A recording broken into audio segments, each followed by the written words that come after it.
My name is Shweta. I'm a CSM at G2 and really excited to have you all here. So we're just going to wait for a couple of more minutes. We have a lot of people who are going to be tuning in today for our office hours, which we conduct once a month.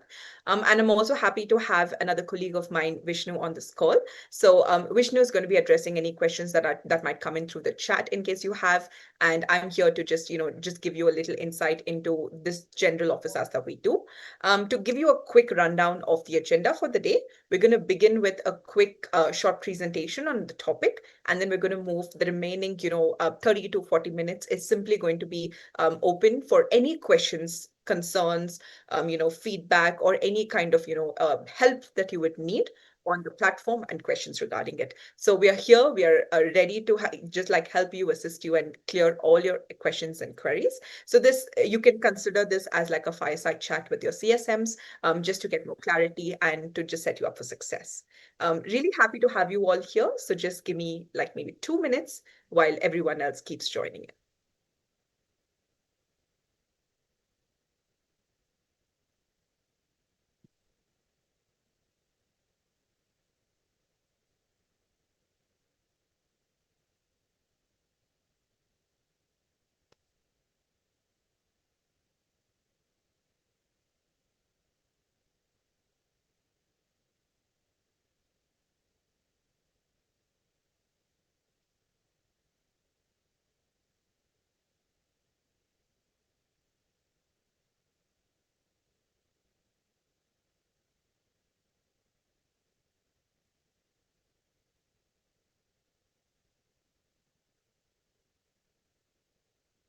To everyone that's continuously joining in, hi, welcome. My name is Shweta. I'm a CSM at G2. Really excited for you to join our session, the office hours. We're just going to wait for 1 more minute for anyone else that's going to join in, and we'll get started very shortly.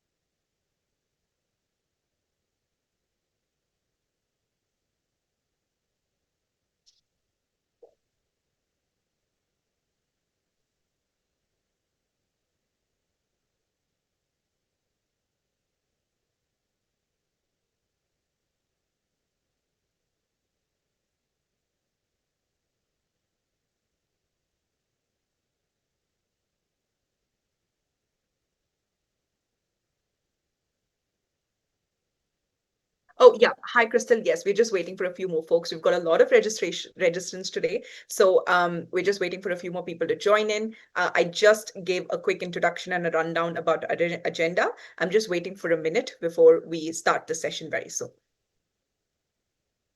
Okay, beautiful. Thanks. Of course.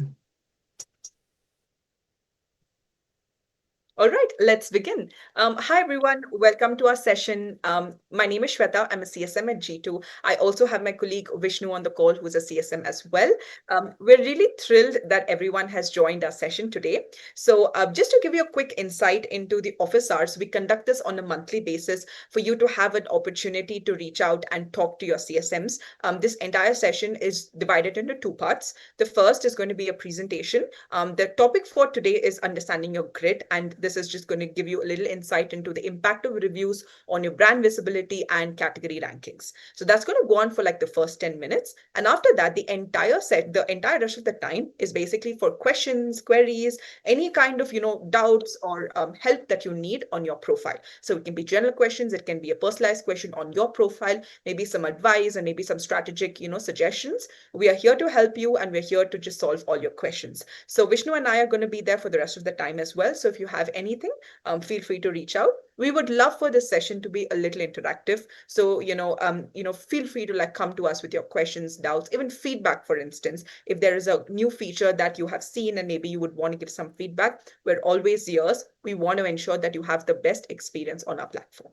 So with that, I'm going to get started very quickly.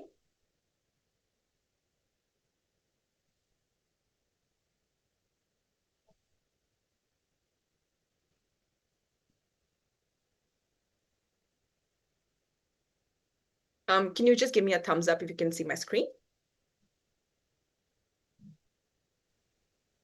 Oh, yeah, Shweta. Okay, perfect. Let's begin. So just a quick raise of hands. Are you all aware of what the G2 grid is? Do you know that, have you heard of it? Are you aware of this concept? Or would you like a quick refresher on it? Okay, I see one hand, thanks. Anyone else? Okay, I see a few more hands. Perfect. So the G2 grid is very important. It's a ranking system that's used by G2 basically to evaluate your position, the ranking that you have against all the other products under that grid.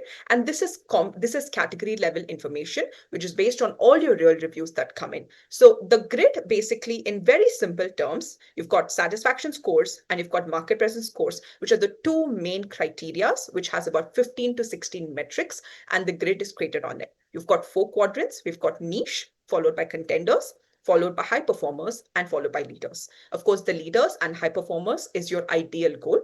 Now, to be added onto a grid, you simply have one criteria, which is you have to have a minimum of 10 reviews in that category. So as soon as you get added onto a grid, it's all about positioning yourself against all your other competitors. So this is just an example of how a grid looks like. And when products are placed on a grid, they are basically, like I mentioned, on satisfaction score and market presence score. To give a little insight into satisfaction score, it's all about the content that comes in from your reviews. So your reviewers have the option to choose rankings for all your features. There are some questions based on the products that they would like to talk about and give rankings as well. So that data gets populated, and this is optional for them. So if they choose to do it, that data gets populated and gets added as your satisfaction score. Additionally, your market presence data is more organizational level data. So we've got some third-party vendors that help us with some information. Along with it, it's about your social media presence. It's about how old your company is, the number of employees that you have, the revenue that you generate, etc. So that data primarily makes up the market presence. Now, another important factor that kind of is a part of both satisfaction and your market presence are reviews. Reviews are the backbone of G2. So the number of reviews that you collect and consistently collect will play a vital role in the positioning and your ranking of your product.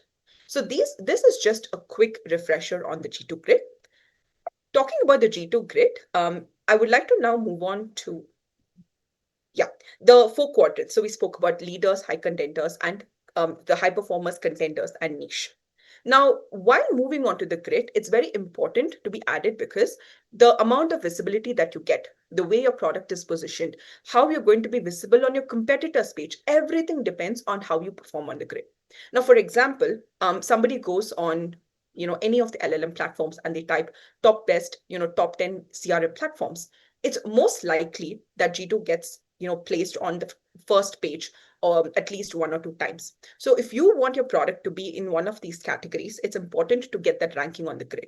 So this is how your potential buyers are going to be able to research. This is how you're going to be visible and improve your brand visibility on Google, on LLM platforms, basically everywhere. So that's why the reviews and the kind of ranking that you have on the grid is very important. And additionally, vendors also receive badges for performing very well on the grid. So we've got multiple badges. We've got 4 report seasons, and each report season, the best performing products receive badges. Now, these badges are based on your position on the grid, and they're also based on the rankings that you get in some of these individual reports and your forms. So you can get like best satisfaction score, you can get a leaders badge, a high performers badge, and tons of other badges. And each of these badges can be put on your social media platform, and you can really leverage that on any of your marketing collaterals to showcase the kind of effort that you have put up and how much your customers actually love you. So that's again going to add another factor to increase your brand visibility. And in general, G2 is extremely widely known in the SaaS industry. So having a G2 badge is just like a mark of authenticity that you have, you are one of the top performing products in that particular category. So these are the reasons why it is important that you kind of put a lot of thought and process and strategic importance into performing well on your G2 grid. Now, here are just a quick rundown on the details on the satisfaction score. We've got ease of use, ease of business, ease of setup, etc. And each of these three individually itself can also get a badge for you if you do really well amongst the other products. But this is something that you can see in your own product profile under analytics section. There's a competitor section. When you click on the competitor section, you can see this. It would be visible here. Additionally, you have the market presence data. Like I mentioned on the market presence, it has a lot to do with your organization level data, company level information. So it's going to have information that we get from third-party vendors. You've got review count, which holds the maximum weightage. But other than that, your employee count, your web traffic, and etc. Now, one recommendation that I would have is that for all of you to just check the kind of data that you currently have. We update this once every month. So in case if there is a discrepancy that's very small, just rest assured that it's going to be updated by the end of the month. But if it's extremely large, feel free to flag it to a support team. You can submit a ticket and have that updated. Now, the next section is about, the requirements for it. So once you reach 10 reviews, your product will be added onto the grid. And then after that, like I mentioned, it's about positioning it. So let's assume that you're in the niche category and you want to move to high performers. So when you move to the high performers, it's about your satisfaction score that needs to increase. So for your satisfaction score to increase, it's all about reviews. So the more number of reviews you collect, you can actually move to the high performers directly instead of contenders because it's all about collecting reviews. But let's say you also want to move to the leaders grid, then you have to focus both on reviews and also your brand presence and the other data on your market presence criteria. So the movement of the grid is something that is generally very gradual. So collecting 10 reviews would not automatically mean that there would be a large jump because it depends on the competition that you have. It depends on all the other products that you have. It depends on the general, ranking that you have received. And that is not something that you have control over. So my recommendation is keep your targets practical and ensure that you focus simply on collecting reviews consistently, not collecting 100 reviews once a year. That's actually going to be counterproductive to you. Since we have the concept of collecting it consistently, we have a review decay wherein, the reviews that you collect in the last quarter holds the maximum weightage. So we always say collect reviews consistently throughout the year and not collect them once as a bunch, like once a year. That actually not going to work. So these are like a few tips for you to position yourself really well. And finally, just to give you a quick, summary of everything, this is once you understand that how important G2 Grid is, you're also going to be able to understand how other products are performing. You'll be able to do a little bit of benchmarking of competitors, and also get like real feedback, which you can share on your social media. And it's also going to be a way for you to like understand areas of improvement. Maybe there is like a review that a couple of reviews that are given slightly lower ranking. You can kind of deep dive into it, see where you're going wrong, and then do better. So all of these, simply the G2 Grid is just like a metrics for you to see how well you're doing as compared to other products in that category, and also position yourself, improve your brand visibility, and help you position yourself very strong on G2 itself. Any questions on anything I spoke about?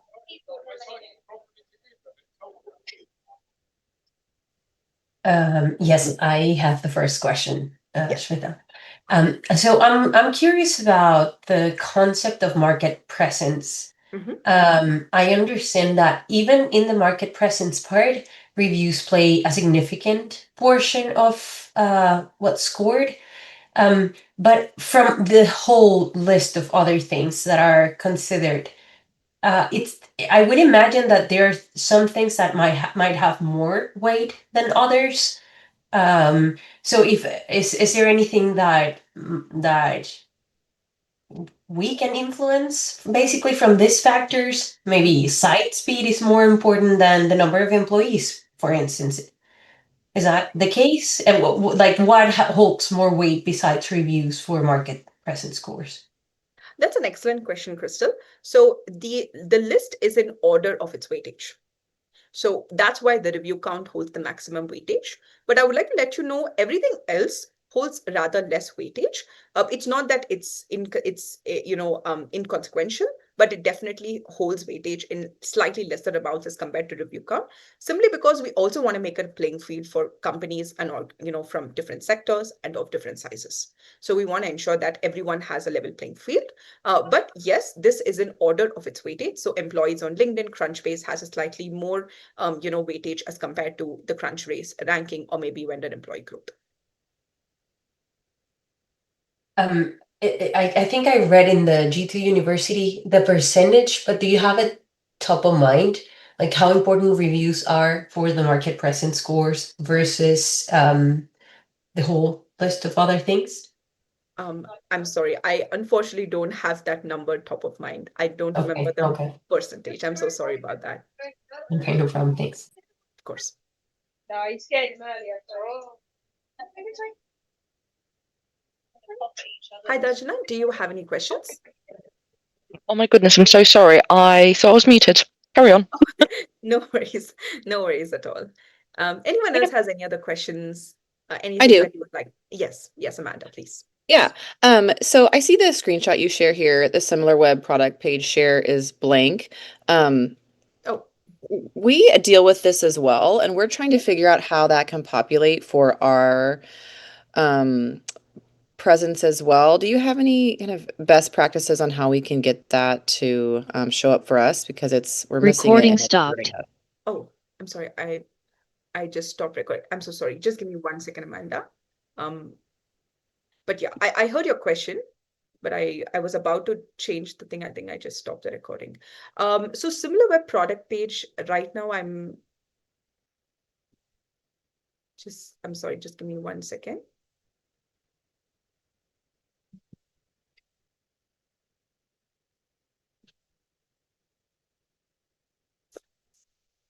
Yeah, sorry. That's a very good question. I don't have that information right now. I'm unfortunately unsure about SimilarWeb product page, but I can send you an email about it. I can reach out to my internal team and send you an email about it after this. I'm sorry, I'm not aware of that right now. Yeah, that's okay. That would be great. We've been trying to fix that on our grids, and we really need the extra boost. So appreciate Yeah, it. absolutely. And that's a very good catch. I think I know that it's a third-party vendor, but I'm just not sure about the process on how to get that updated. But I will share an email for sure.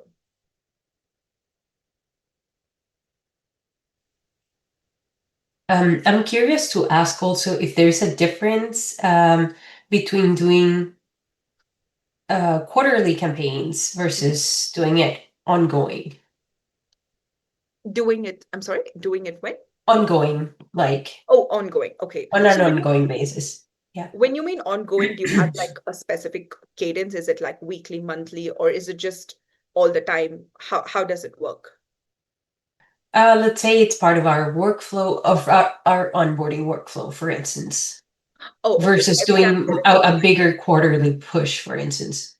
Okay. So I'll just give you my 2 cents on this to give you a little bit more strategy on how to like leverage the reviews that come in. Now we have like 4 report seasons that I mentioned, and each of them have a deadline before which you would have to collect the reviews, and it's there on our market presence data, our details. And I'll also Vishnu, if you're there, if you can share the research methodology page on the chat, it'll just give you the dates as well.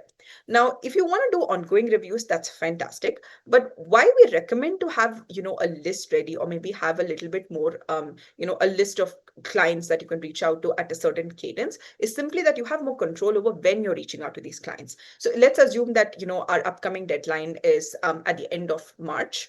If you're able to have all of these reviews by the second week of March and get them, approved, etc., it's all done by the third week of March, the chances of you performing well in that season is much higher than having an ongoing review. So that's the only reason why I would suggest having, like a particular cadence. You have more control over it. You would also be able to see, and you can also experiment with it. So maybe a bunch of your clients, are just not responsive. So instead of waiting for more new clients to come in, maybe you can just have like a list and send them out at once. Or you can do both of them simultaneously. You can have one for just all your new clients that come in and one for any existing clients that you would want to reach out to. I hope that made sense. Okay, that makes sense. Thank you. That's helpful. Of course.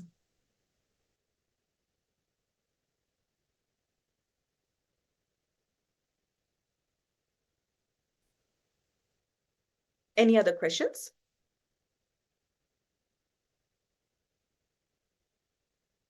I can't keep asking questions, but I want to give a chance to other people to ask too.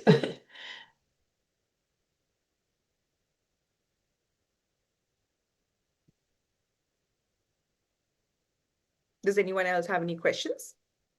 Anything else on this topic? Or shall we move forward to just general topics?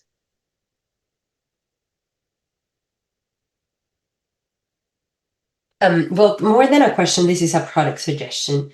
I find it it bothers me that you cannot openly see how many of your reviews count towards a particular category. And I would love to know why that is. Like, there's one category that I want to make sure that we show up in, and I need to continue submitting tickets in order to get the number in. It bothers me that it's so cumbersome. No, that's a very fair point, Crystal. So the number of reviews that are attributed per category is a choice that is given to your clients. Now, that is not something that you can influence, nor I can influence. I understand that's not ideal, probably, especially if you're trying to strategize, we're trying to get reviews on one category. But from day one, the reason why we gave this a choice is because we want them to have complete, freedom to choose which the categories that they would like, they believe the product fits under. But there is one way in which you can highlight it. So when you are actually going to your product page, there is an option for you to go ahead and highlight your categories, put them in, currently by default, it's in alphabetical order. You can highlight a couple of categories that you would want to, show up first when your campaign landing page is sent to your clients. That is a way that you can just have pop up. So as soon as they see it, maybe it gets stuck in their memory and they add that to your category. But it wouldn't make sense to highlight a category in which I don't show yet, right? Yes, absolutely. If that's something that you're looking to, you can definitely do that. And then you can always rearrange the category as well going forward. Maybe for just like a month, have, a couple of your categories on top and then highlight it. This doesn't guarantee that they will choose the category, but at least it will show up so that it's probably there in their memory. Okay. So you're saying even if we don't show in a certain category, we can highlight it as our top category so that people may select it more that way. They may choose it, yes. Okay, thanks. Of course.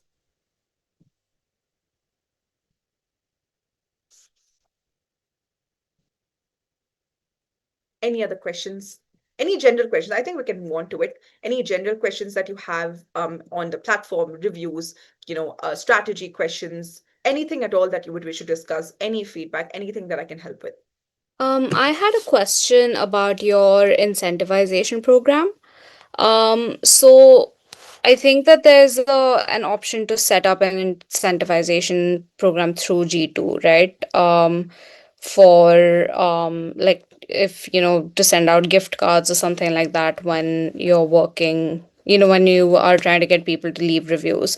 One question we're like thinking to do that through G2 because we do it on by ourselves. But to like assimilate it with G2 is there something about like whether somebody leaves us a good review or a bad review, we still have to send them a gift card or anything like that? Because that would seem a bit counterproductive to us if somebody is like not leaving a great review for us. But today I was trying to toggle on the app, on the page, and I think there's something about like what we can choose to approve or not or reject a review if someone leaves it, and only then like the incentive only goes out to people whose reviews have been approved. So can you give me a little bit more clarity on this? Sorry, my question was very long-winded. No worries at all. So thank you for that, Rushali. So let me give you some explanation on how our platform works. So right off the bat, first of all, on our platform, if you have upgraded, you have access to your incentivized campaigns. You can create your own campaign links wherein you can choose a gift card of your choice. And we as a company handle the entire gift card process. So we will be incentivizing your clients on your behalf. So that's the incentivization process that works on G2.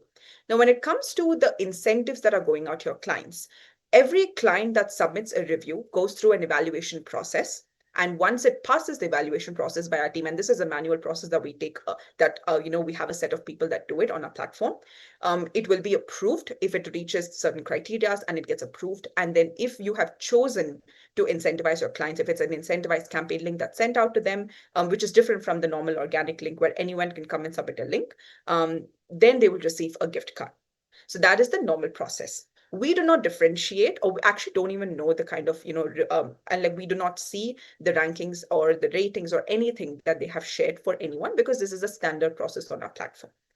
Now, coming to reviews that have a slightly lower, rating as compared to others, we understand that this is not ideal for any client, but I would consider it a bonus. I truly believe that reviews that have slightly lower rating, you can call it like a review that is not great, is actually going to be slightly, helpful for your client. You can think of it like buying an Amazon product. When you go to Amazon, if you're going to see a review that has 5-star ratings from 5,000 reviewers, I don't think that you're going to believe that it's actually an authentic product. You might think a lot of them come from, AI agents or bugs, like people who have just submitted for the sake of it. So I think the authenticity drops drastically. So it's completely fine to have a couple of reviews that probably they just don't like it. Everyone has different preferences. Maybe they just have some things that they don't like about your product. And when you receive a review that you don't like, you always have the option to respond, and you have the option to give your own point of view, maybe counter them and reach out to them if needed, if they have chosen to give their contact information. But on our platform, every review that comes in is authentic. So we wouldn't be able to distinguish between a review that has given you a 9-star versus something that's given you a 1-star. Does that make sense? Yeah, absolutely. That's quite helpful, and that's a very good point that you raise. Just a follow up from that. Based on when you say that, oh, like you guys approve or reject one, and you evaluate a review. What does that look like, and what is that about essentially? That's just from my knowledge, but really appreciate what you've said just now. Yeah. Absolutely. So I'm curious, have you ever submitted a review on G2? No, I haven't. Okay, no worries. So if they choose to go through, so we've got like a couple of ways in which you can submit a review. You can either do it through a voice review where they talk to one of our AI assistants, and it's going to ask a bunch of questions, and once you answer them, it's going to convert that into a review form. Or you actually type your reviews. There are about 40 questions that you'll have to go through it. Now, once the review gets submitted, there are quite a lot of criteria, but the most important ones that our team looks into is background verification. We want to ensure that this comes from a legitimate person. So our team definitely does a lot of check on their background information that they have submitted.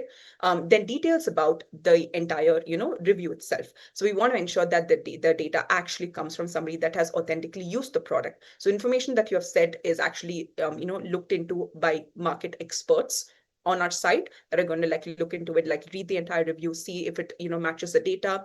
There is an additional layer of information such as providing a screenshot of your product to ensure that they're actually using it live, etc. So these are just a few steps that are taken along with a few others, but we do have experts on our platform and who are going to be reviewing each of these, and they have a method and process in place to ensure that only authentic reviews submitted with genuine intentions are on our platform. Okay, lovely. Thank you. That's good to know. Of course.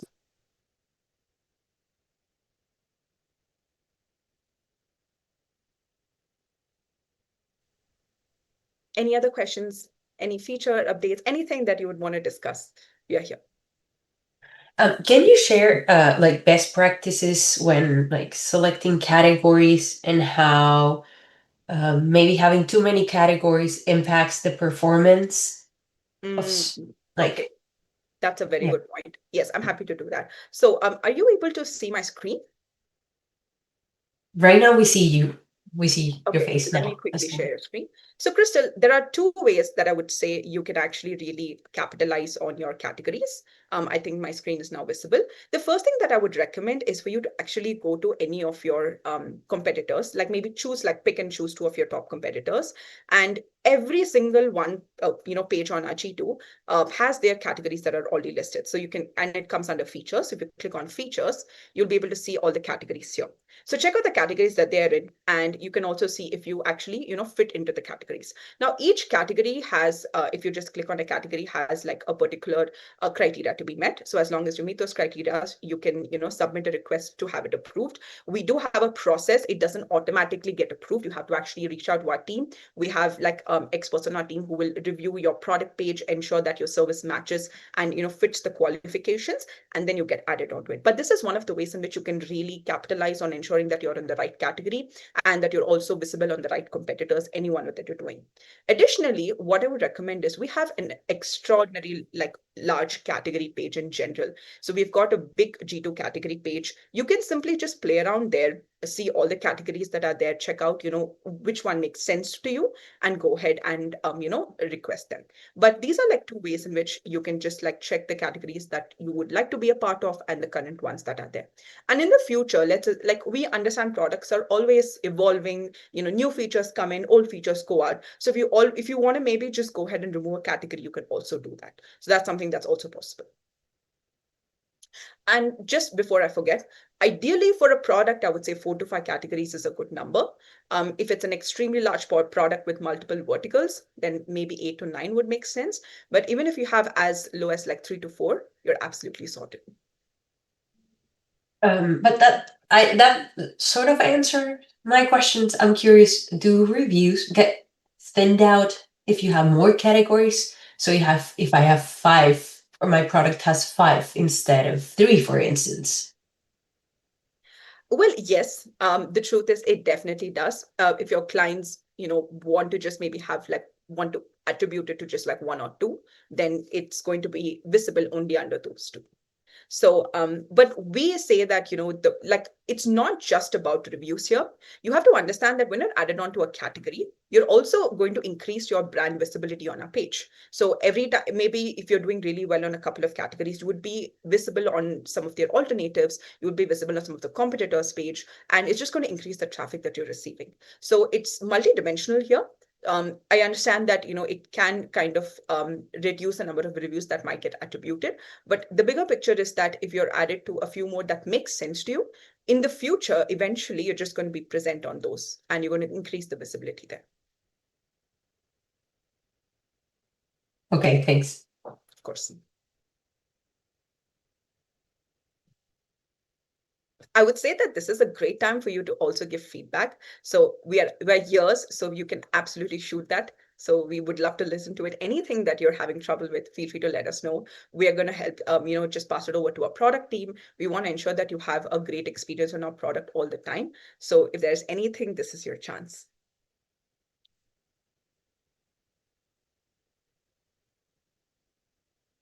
I do see a lot of you still staying here. So do you have anything that you would like to contribute? I do have a question, Sweta. Yes, please. I did pop it into the chat, and I know it's probably overwhelming to read all the questions in the chat. I am completely new to G2, and we did run a very small campaign with our new clients. We did not have any luck. We didn't have any feedback.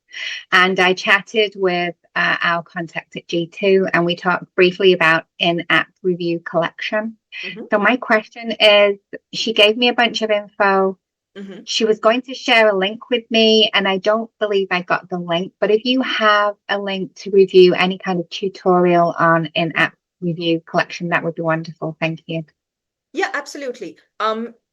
Gillian, like the in-app integration is a fantastic way to collect reviews. It just completely automates the process for your clients. They just bypass the login wall. Vishnu will just like share the link. We have got extensive documentation on our platform. So she will share the link very shortly. And it's got like literally slides, and it's got like information on every single way to go ahead and implement it. It is a one-time implementation, but I assure you, it's just going to make it a lot more easy. You can either do it with some of the integrations that you have, like Pendo, Medallia, Delighted, if it's in your tech stack, or you can do it with an API token. So highly recommended. And then once it's connected, once it's linked to our own app, correct, it stays there until we remove it. It stays there until we remove it. Is that how it works? Yes, exactly. So and then sorry, I didn't mean to cut you off. Sorry, go ahead. No, please go ahead. So any new client or any user that's been using the product for no matter how long, could be a week, could be 10 years, has the ability to pop on there and and go into leave a review. Is that correct?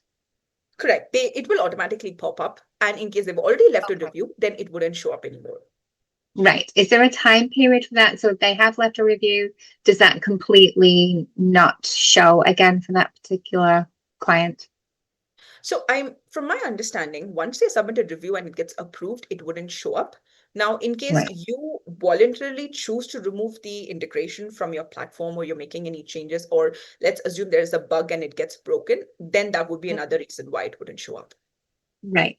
And so it would be worth ourselves going in and checking it randomly to make sure it's still appearing, correct? Yes, I would say so. Presumably. All right, that would be great. So you're going to send me a link, or did you already pop it in the chat? Let me look. Oh, I see it from Vishnu. Is that correct? Yeah. Thank you very much, Vishnu. Thank you, Sweta. Of course. Thanks, Vishnu. You're welcome.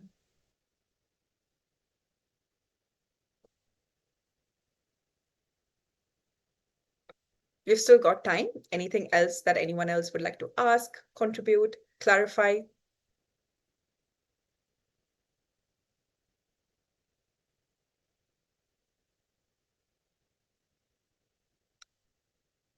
I have a question about the review refresh campaigns that you allow.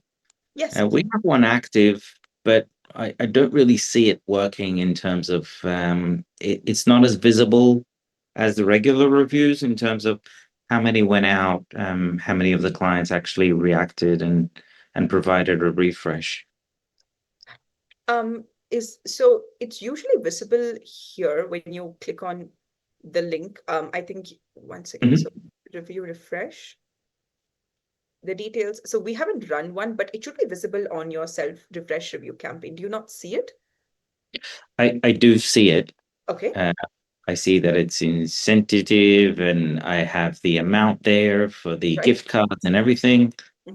But we just don't see anything going out. Like it's been available for over a year. Oh, okay. So once you launch it, automatically it gets launched again once every 6 months. So the process gets continued until you voluntarily discontinue it. And the details of the refresh campaign are slightly lower than your normal campaign dashboard, because here we're just reaching out to your clients that have already submitted review and it's approved. So in case they have updated it, it wouldn't show that number again. So that number automatically reduces. So the details of your updated campaigns would be, it's just going to be a number. But if you want more information on what did they update, or like what exactly is the, the latest information, you can actually see it under review activity. So every time a person updates their review, it automatically shows up in your review activity, and it will clearly be mentioned the last updated date. So you'll be able to see the old date as well as the new date. So let me just pull out a number. Yeah, like for this, for example. So you can see the original one and then the one that gets updated. I see. I actually just noticed we have available credit, which is $2,000 in there at the moment. But it still asks me to add a credit card as well. I'm not sure why. Yeah, please go ahead.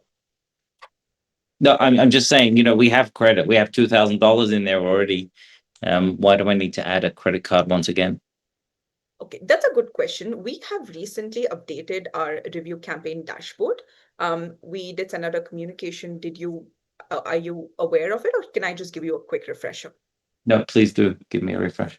Of course. So as per our new service, the self-service model, we just want to make you have a lot more control over the kind of, review links that you're creating, which includes having access, like having more control on your self-service and your refresh review campaigns. Now, the model works in such a way that any of your current campaign landing pages or your refresh reviews, they are going to continue to work. But if you want to add any new ones, or you want to continue to move forward with incentivizing your clients, especially for your current links, you would have to add a credit card to keep that going. We have moved to this model because we truly feel like the previous model lacked a lot of independence from all of you. So previously, if you want to create a link, if you want to add funds or anything, you had to like reach out to a support team. There was the delay. And then after a couple of days, it reached out to you. You also don't have a lot of control on, stopping a campaign link or any of those things. So this entire self-service model was created to counter all of those issues. And additionally, the reason why we've added a credit card is because it's safe and is one of the easiest way for you to also track the expenses. Now, the way this works is that once a month, you're going to get an invoice, and to the contact that's going to be that's added to your contract, and you would be able to go ahead and they would receive a monthly invoice of your credit. So this is a process that we have implemented, and that's why it's also called the self-service review. Now, the reason why we recommend to have and to add your credit card immediately is that if there's any links that is currently there, which is ongoing and requires funds, you would have to add it. Otherwise, the incentives are not going to go out.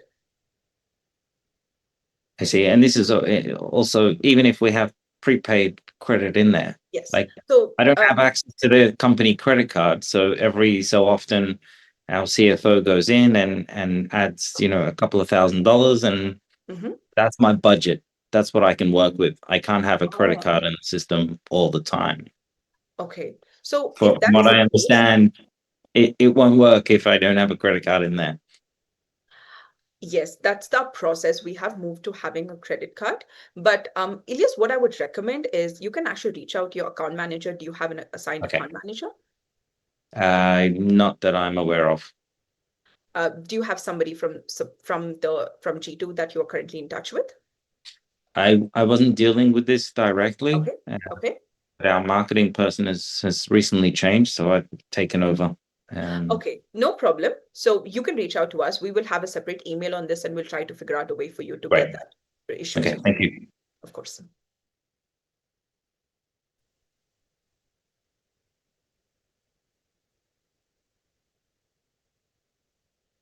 Any other questions, team? What is the best place to submit a question about the latest reports and badges? Like the general support? Can you repeat your question? Like, what do you mean by submit your reports and badges? No, a question about it. Oh, a question about reports. So we have a virtual assistant, Monty. So anywhere you click on it, automatically this pops up. You can like ask your questions here. Or you can reach out, you can submit a ticket to our support portal if there is any questions, and we'll be happy to assist you. But they are not able to change it. So how can I reach out to a person that's able to change a result of the reports if there is something incorrect? So when you mean by incorrect, is it like a technical issue, or is it a ranking, or like a website or something like that? It's a bit more complex than that. Okay. Crystal, do you have a designated person from G2 that's working with you? Yeah, but they are also not in charge of anything related to badges and reports. So they wouldn't be able to help me necessarily, I don't think. I mean, I can reach out to them. I don't think they'll be able to sort it out. I think you can definitely reach out to them. I think they would like route it to the right team. But my recommendation is please go ahead and still submit a support request on our portal. Provide the details, and I'm sure that we can figure out, like our team will be able to figure out a way around the market presence, or at least reach out to our data team to get you more information on it. Okay, thanks. Of course. Do you have the support link? Do you know where to submit the request? Yes. Okay, yeah. Perfect.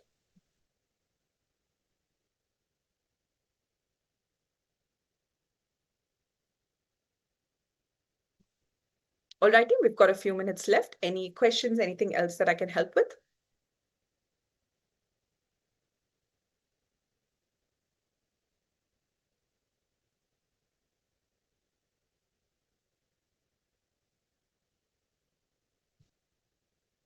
No?